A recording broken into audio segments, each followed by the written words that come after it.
என் அன்பு குழந்தையே, உன்னுடைய பிரார்த்தனைகளுக்கு இன்று ஒரு வழி பிறக்கும். நீ ஒருபோதும் உன்னுடைய கனவுகளை கைவிடாதே. நீ நினைக்கும் காரியம் நிச்சயமாக நிறைவேறும். யாருக்கும் தெரியாமல் நீ சிந்தும் ஒவ்வொரு கண்ணீர் துளிகளும் வீணாகாது. அதனை நான் பார்த்து கொண்டுதான் இருக்கின்றேன். உனக்கு யாரும் இல்லை என்று கலங்காதே. உனக்கு உன்னுடைய அப்பா நான் இருக்கின்றேன். குழந்தையே, எதை குறித்தும் கலக்கம் வேண்டாம். உன்னுடைய வாழ்க்கையின் காரியங்கள் அனைத்தும் என் கையில் உள்ளது. உன்னுடைய வாழ்க்கையின் ஒளியாக என்றுமே நான் இருப்பேன். கொடுக்கவும் பாதுகாக்கவும் வழிகாட்டவும் எப்போதும் உனக்கு நான் இருக்கின்றேன். இந்த ஒன்றை மட்டும் எப்போதும் மறந்து விடாதே. எந்த ஒரு மனிதனையும் வெறுக்காதே, ஒதுக்காதே. எவர் ஒருவரிடத்திலும் உன்னால் கற்க முடியும் என்பதை ஒருபோதும் மறக்காதே. அனைவரிடத்திலிருந்தும் ஏதாவது ஒன்றை கட்டாயம் கற்றுக்கொள்ள முடியும். அவர்கள் வயதில் சிறிதாக இருந்தாலும் சரி, பெரியவராக இருந்தாலும் சரி, நிச்சயமாக ஒவ்வொருவரிடத்திலும் ஒரு தனித்துவமான பண்பு இருக்கும். அதுவே மனித இயல்பு. அதனால் ஒவ்வொருவரிடத்திலும் ஒரு விஷயங்களேனும் கற்றுக்கொள். எந்த ஒரு மனிதனும் 100% நல்லவனாக இருக்க முடியாது. அனைவரிடத்திலும் நற்பண்புகள், கெட்ட பழக்கங்கள் நிச்சயமாக இருக்கும். அந்த நற்பண்புகள், கெட்ட பழக்கங்கள் இவற்றில் எது அதிகமாக இருக்கின்றது என்பதை வைத்தே சமூகம் அவரை நல்லவர், கெட்டவர் என்று அடையாளப்படுத்துகின்றது.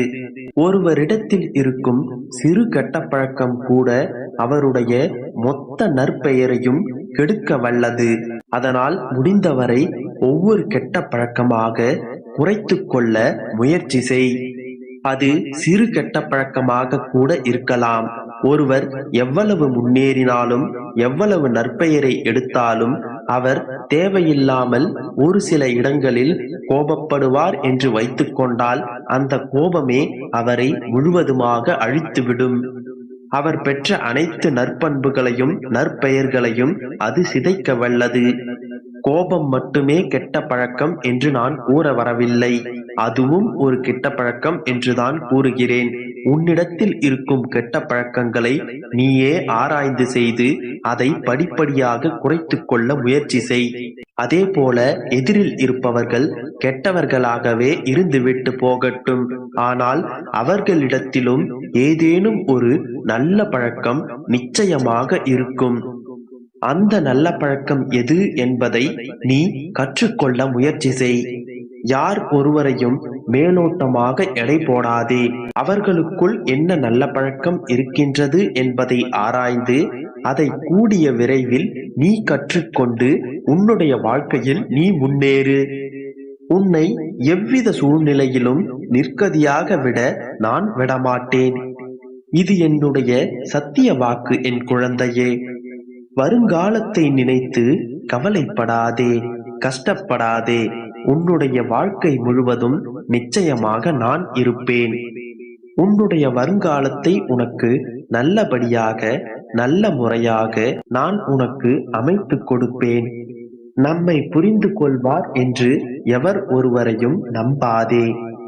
இவ்வுலகில் நம்மை புரிந்து கொண்டவரை விட இதுதான் வாழ்க்கை என்று புரிய வைப்பவர் அதிகம். உண்மை இல்லாத இடங்களில் உரிமை கேட்பது மிகப்பெரிய தவறாகும். உரிமை இல்லாத இடங்களில் பாசம் வைப்பது தவறாகும். பாசம் இல்லாத இடங்களில் பழகுவதே தவறாகும். தேடலுக்கு தொடக்க புள்ளி உண்டு, ஆனால் முற்றுப்புள்ளி என்றுமே கிடையாது. ஒன்று கிடைத்த இடத்திலிருந்து மற்றொன்றிற்கான தேடல் தொடங்கிவிடும். பன்னீர் வசந்தமானதுதான், ஆனால் யாருக்கும் தெரியாது அது ஒரு ரோஜாவின் கண்ணீர் என்பது. உன்னுடைய நல்ல எண்ணங்களும் நல்ல செயல்களும் உன்னை ஒரு நாளும் கைவிடாது என் செல்லமே. அது உன்னுடனே இருந்து கொண்டு உன்னை வாழ வைக்கும். உன்னுடைய மனதிற்கும் உன்னுடைய கடவுளுக்கும் நீ நேர்மையாக நடந்தால் வாழ்க்கை சலனமில்லாமல் சுமூகமாக செல்லும். உன்னுடைய வாழ்க்கை முடிந்து போகவில்லை. நீ செல்ல வேண்டிய தூரம் நிறைய இருக்கின்றது. உன்னுடைய வாழ்க்கைக்கான புதிய ஆரம்பத்தை நான் உனக்கு கொடுப்பேன். அதை இன்று நீ காண்பாய். உன்னை சூழ்ந்துள்ள அனைத்தையும் இன்றே நான் விலக்கி வைப்பேன். நீ மகிழ்ச்சியாக வாழப் போகின்றாய். என்னை நம்பு. என்னை நம்பினோர் என்றும் கெட்டதில்லை. அதற்கான சூழ்நிலையை நான் விட்டதும் இல்லை. நம்பிக்கையோடு இரு, நல்லதே நடக்கும். என் அன்பு குழந்தையே, உன்னை வேண்டாம் என்று ஒதுக்கியவர்கள் முன்னிலையில் உன்னை தலை நிமிர்ந்து வாழ வைப்பேன். கிடைக்குமா என்று கேட்காதே, கிடைக்கும் என்று தீர்க்கமாக நம்பு. நடக்குமா என்று கேட்காதே, நடக்கும் என்று நிச்சயமாக நம்பு. முடியுமா என்று கேட்காதே, முடியும் என்று நம்பு. உன்னுடைய வாழ்வில் எது நடந்தாலும் அதனை முழுமையாக ஏற்றுக்கொள்ள பழகு. ஏனென்றால் நீ கருவில் இருக்கும்போதே உனக்கென்று தீர்மானிக்கப்பட்டது அதுதான். உனக்கான நேரம் வரும் வரை பொறுமையாக காத்திரு என் தங்கமே. குழந்தையே, உன் அருகிலே நான் இருந்து கொண்டு உன்னை மகிழ்ச்சியான பாதையில் நிச்சயமாக வழிநடத்தி செல்வேன். நீ எதற்காக கவலைப்படுகின்றாய்? கதவை திறந்து பார் குழந்தையே. உன்னுடைய அப்பா உன்னுடைய வீடு தேடி வந்து விட்டேன். இனி நான் எப்போதும் உன்னை விட்டு போக மாட்டேன். கண் கலங்காதே. நீ செய்து வரும் கடமைகளில் திருப்தி காணாமல் குற்றம் குறை கூறி உன்னுடைய மனதை காயப்படுத்துகிறார்களே என்று கலங்காதே. குழந்தையே, உன்னுடைய மனதில் இருக்கும் ரணம் என்னவென்று எனக்கு தெரியாதா? அதனை சரி செய்யத்தான் நான் இருக்கின்றேன். எல்லாவற்றையும் என்னுடைய பாதங்களில் சமர்ப்பித்துவிட்டு தைரியமாக அனைத்தையும் கடந்து வா. நான் உனக்கு எப்போதும் துணை நிற்பேன். யாருடைய பாவங்கள் ஒழிந்தனவோ, யாருடைய புண்ணியங்கள் பலன் தர ஆரம்பித்து விட்டதோ அவர்கள் மட்டுமே என்னை வணங்குவார்கள். நீ நடக்கும் பாதையில் முள்ளோ கல்லோ, நெருப்போ நீரோ எது இருந்தால் என்ன, உன் பின்னால் வருவது யார் என்று உணராமல் பயந்து கலங்காதே. உன் பின்னால் வருவது உன்னுடைய அப்பா. நான் தான் உன்னுடனே வந்து கொண்டிருக்கின்றேனே, பின் எதற்கு இந்த பயம்? மற்றவர்கள் உன்னை அவமானப்படுத்தினாலும் பழித்து குறை கூறினாலும் அதனை பொருட்டாக எடுத்துக்கொள்ளாதே. அவர்களுக்கு எங்கே எப்போது பதில் சொல்ல வேண்டுமோ அவர்களுக்கான பதிலை நான் அவர்களுக்கு சொல்வேன். கலங்காதே, பொறுமையோடு இரு. உன்னுடைய கவலைகளை தூரம் எறிந்துவிடு. உன்னுடைய துன்பங்கள் ஒரு முடிவுக்கு வந்து விட்டன.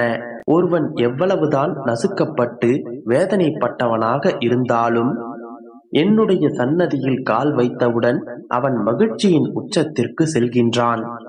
உன்னுடைய பொறுமைக்கான பரிசை நீ நிச்சயம் பெறுவாய். அதை கூடிய விரைவில் நீ பெறப்போகின்றாய். எதற்காக இத்தனை காலம் வலிகளையும் வேதனைகளையும் தாங்கிக் கொண்டு பொறுமையோடு இருந்தாயோ அதனை நான் உனக்கு என்னுடைய பரிபூரண